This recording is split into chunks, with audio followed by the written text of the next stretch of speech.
2016 ماشية 105 داخل ريحته كريهة جدا. 2010 30 اس سي زقت تلز بقطعتين فما اعرف بعد تمشي. السلام عليكم شباب، ان شاء الله الكل بخير بصحة وسلامة. وصلتنا مجموعة سيارات، خلينا ناخذكم جولة بهاي السيارات اللي وصلتنا. هي 3 سيارات او 4. خلينا نشوف شنو تفاصيل هاي السيارات، خليكم ويانا.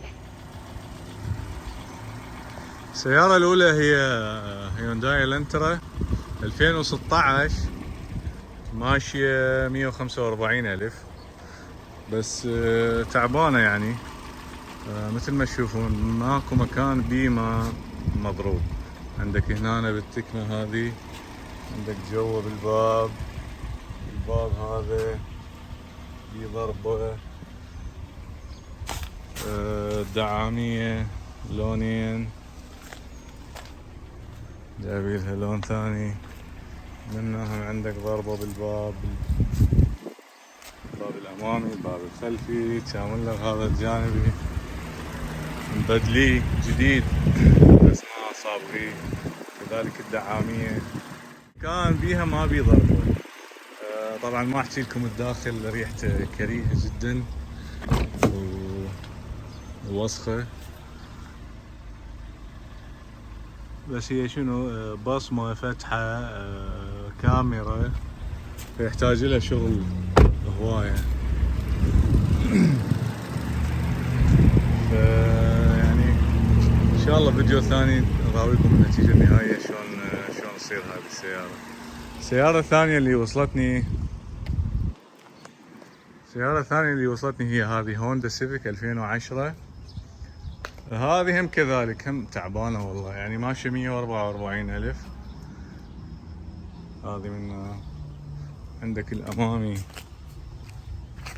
طبعا أنا بلشت يعني اشتغل بيها، فهذا البنيت جبتها من السكراب، كوندنسر بدلتها يعني بعدها جديدة جبتها. عندك اللايت مكسور جبته، كله بعده يعني بعده. عندك هذه همينة من هنا ضربة الخلف،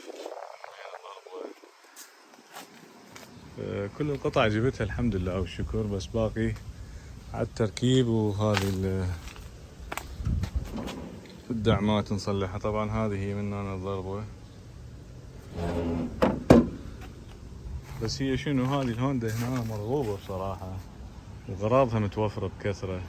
يعني اللايت هذا $20، بنيد ب35، فقطعها موجودة متوفرة ورخيصة، بس يحتاج لها شغل يعني بصراحة مثل ما تشوفون. عندك السيارة الثالثة هذه لكزس 2004 ماشي 60,000. لكزس 430 اس سي يسموها، هذا موديله. هذه ضربتها من الأمام،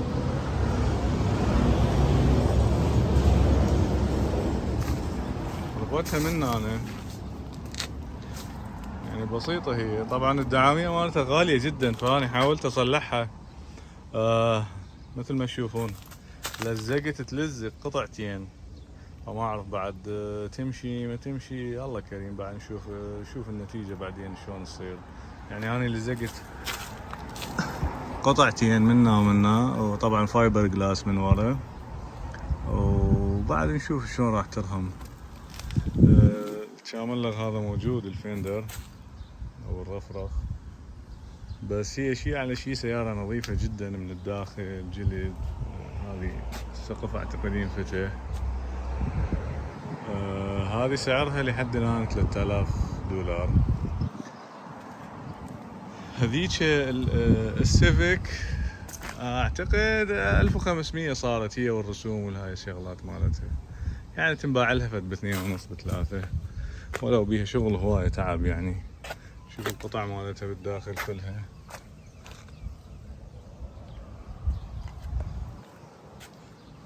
اما بالنسبة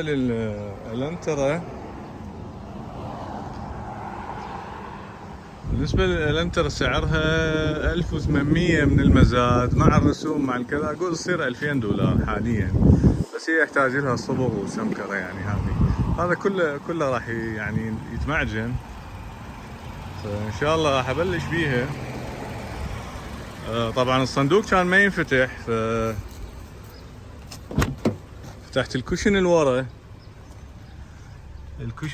فتحته ودخلت من هنا، وقصة طويلة عريضة حتى تفتح الصندوق مالتها، لأن القفل دائما يخرب مال هذا الالنترا.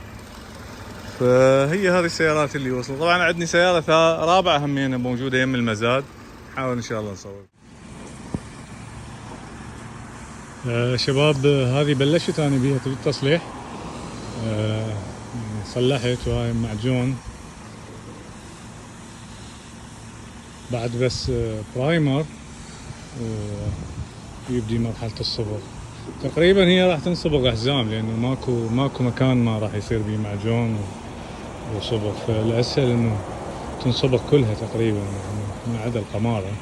يعني مثل ما تشوفون شامل باب الورا هذه الجهة، والجهة الثانية كذلك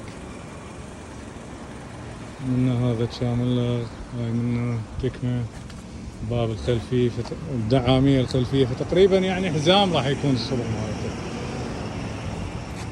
فهذه معجنة اني باقي بس الحك وبعدين برايمر ونبدي مرحلة الصبغ.